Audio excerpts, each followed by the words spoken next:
county's Bonchari constituency by-election, David Ogega and Jonah Ondieki respectively have dismissed rumors that he had quit the race.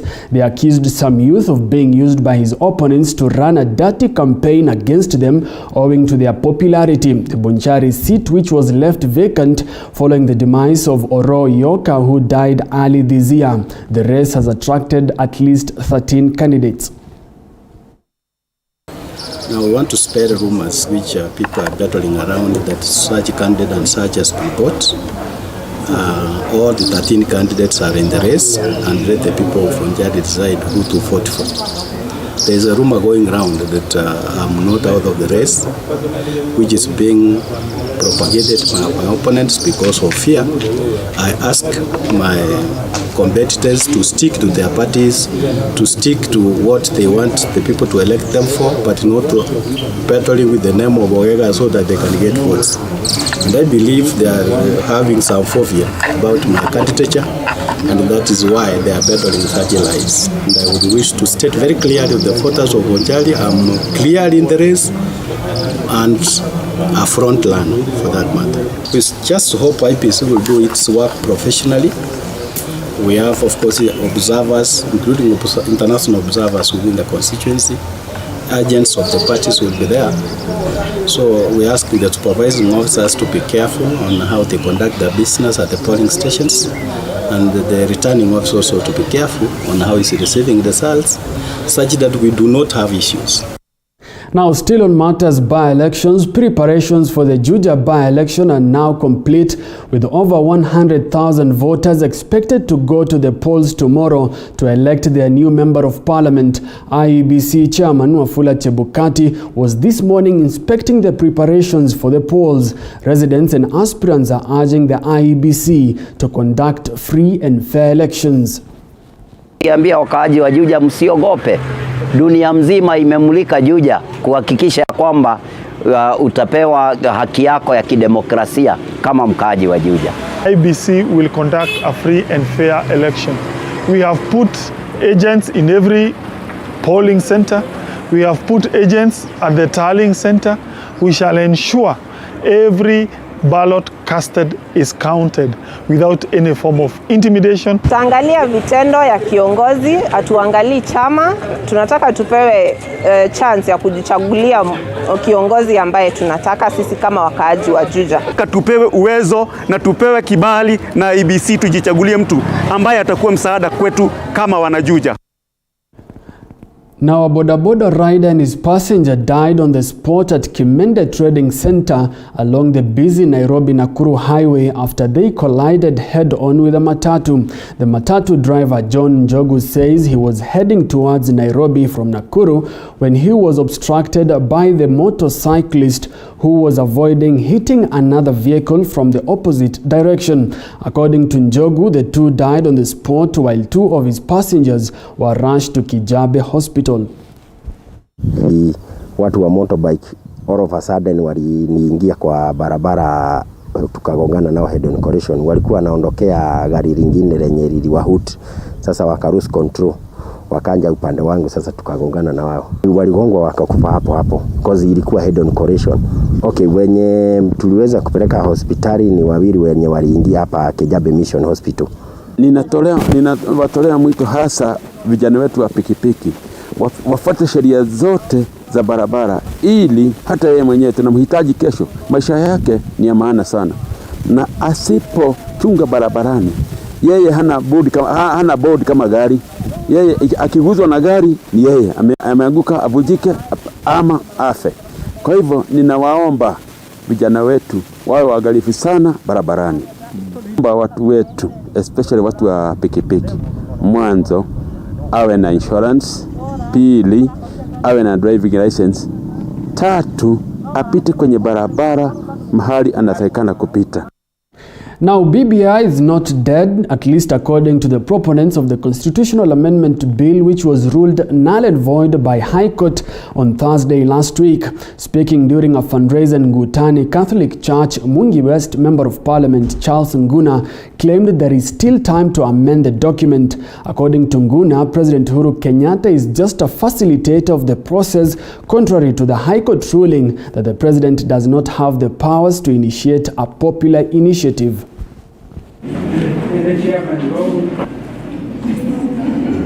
Sisi wa Kenya tumeharibu wakati mwingi tukitetea hii document ya BBI, na tumetumia rasilimali mingi zetu, na Wakenya waliweka ama walitia sahihi hii document ya BBI. Kwa hivyo the ruling that was done, tunataka kusema we will be going to Supreme Court for appeal, and mi naunga hiyo mkono. Zile maneno ambazo tunasema they are unconstitutional, those are few amendments, we can make it within a week. That is not a matter. And let me correct the judges that the president was not the promoter of BBI. President only facilitated in BBI documentation. He just gave his opinion just like any other Kenyan. Now, away from matters BBI, residents of Majengo area near Narok town today woke up in shock after they found the body of a day-old infant put in a carrier bag and dumped beside the road near the chief's office. The incident attracted hundreds of residents who crowded at the scene to witness the bizarre act that has now become common in the area.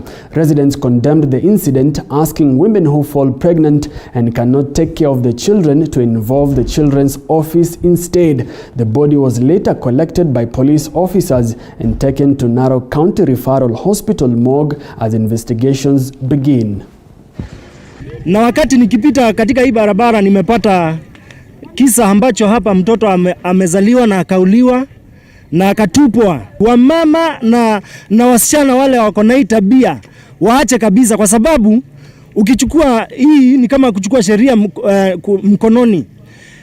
Kuna watu wengi ambao hana watoto na wanahitaji watoto. Tafadhali wamama na wasichana msifanye hii tabia. Hata kama una uwezo wa kulea, unaweza peleka katika unaweza husisha serikali ama watu wengine waweze kukusaidia. Nimekuta hii kitendo hapa Majengo ya chini, na hiyo kitendo hajanifurahisha. Karibu na kwa chief, mtu asaya apeane kwa serikali ama upe mtu mwenye ana kuliko kuua. Hiyo ni kitendo mbaya. Sad indeed. Now, a 47 million health center project in Saboli town, Wajir South constituency, remains unused 11 years after it was constructed. After it was constructed, most of the rooms are filled with cobwebs and dust, while metals have started to rust. According to residents, since the completion of the works in 2010, the clinic has never been opened for use. Speaking in Saboli, the project's contractor, Aiden Yusuf, said they won the contract to build the health center in 2009 and completed it in 2010, but only received 40% of the total payment to date. Residents now want the government to open the clinic, which they say will save them the agony of traveling long distances to access medical services. Sisi kama wenyeji wa Sabuli tunaendanga 75 kilometers kupata matibabu, na hizi manyumba serikali ndio imetujengea. Paka wa leo hii manyumba imefungwa na hakuna mtu, kama ni MCA, kama ni area MP, kama ni governor wameshughulika kuwalipa contractors. Na hatujui paka wa leo hawa leaders tumechagua hapa, our leaders that we have elected them, walienda wapi? Hatujui paka wa leo. Now, away from Wajir South constituency, the Kathithini Primary School in Kitui County has received only half of the population of pupils since schools opened for the third term last week. 66 pupils are reporting to school out of a total enrollment of 135. This is after about 1,000 families were evicted by the Tana and Athi River Development Authority, TARDA, from the land next to Kiambere Dam along Tana River. TARDA claimed the people living on the land were illegal squatters. The families were evicted on the 23rd of March this year. The fate of the school is still unknown as it sits on the land where the families were evicted.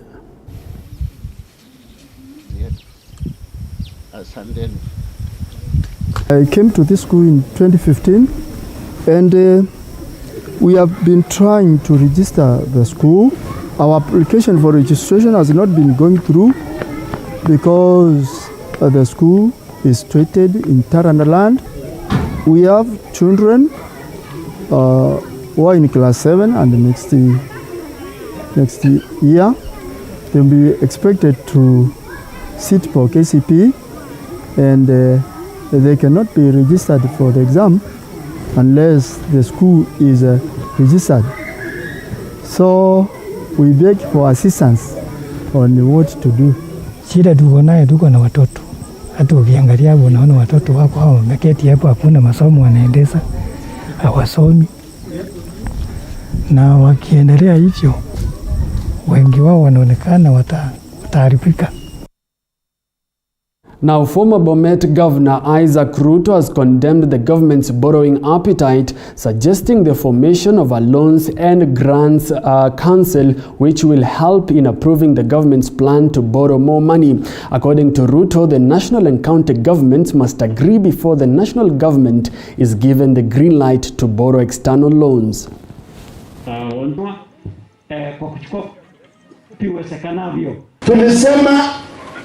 Any borrowing must be agreed on by the two levels of government, and that we should set what is known as Loans and Grants Council. And that is what we are pushing as a Council of Governors. And that is what my friend here was saying, Governor Wanyeri. Na huyo mada tuliandika na kupeana hiyo kwa ile kitu tulikuwa naita pesa mashinani. Hiyo maneno ya borrowing, over borrowing is wrong. Let us not borrow in the name of future generations. Now, Coast Regional Commissioner John Elungata says the new multi-billion shilling Lamu seaport is ready for commissioning by President Uhuru Kenyatta on Thursday. Elungata said once the official launch is done, the new deep water port will start its operations as a transit shipment hub.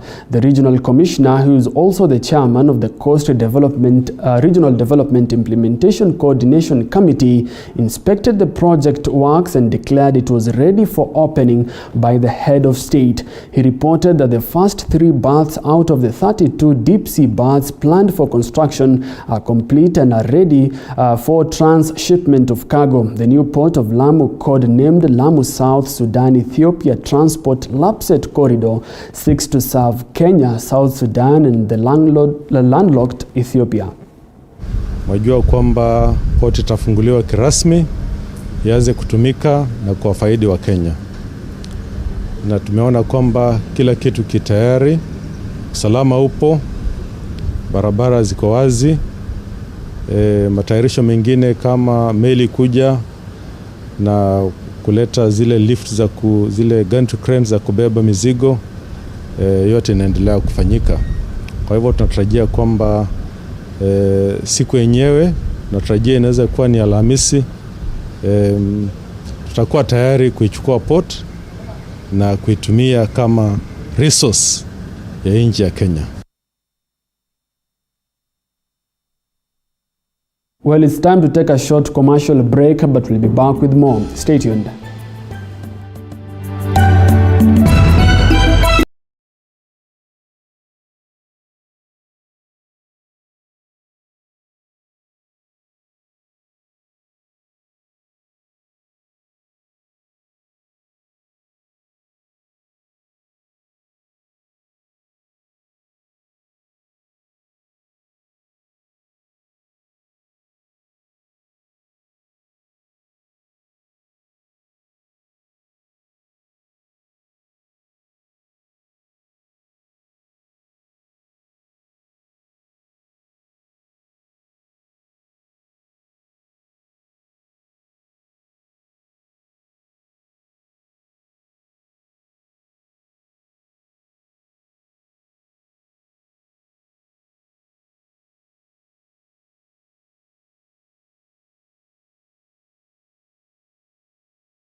are watching TV47, the home of untold stories.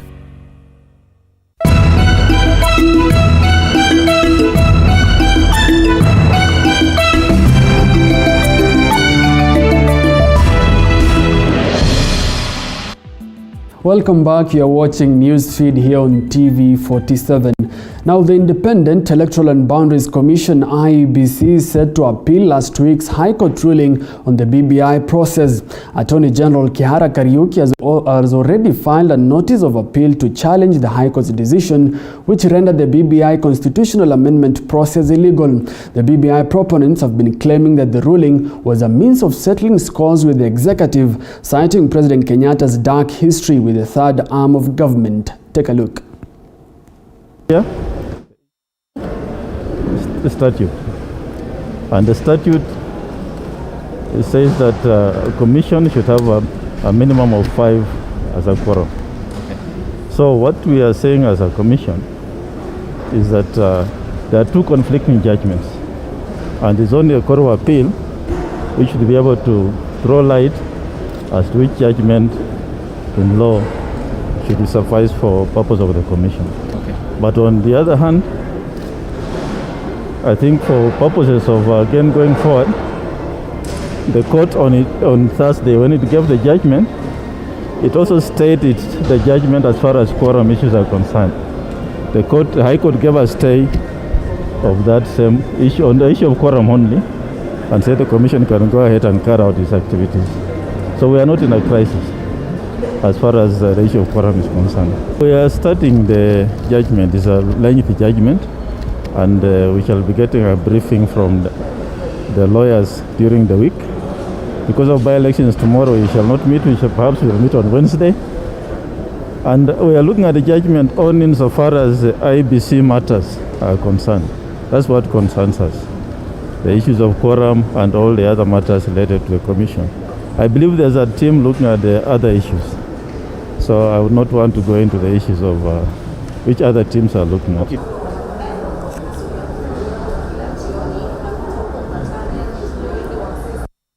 Well, let's now take a look at what is happening in the world of sports. Goalkeeper Alison Becker's dramatic 90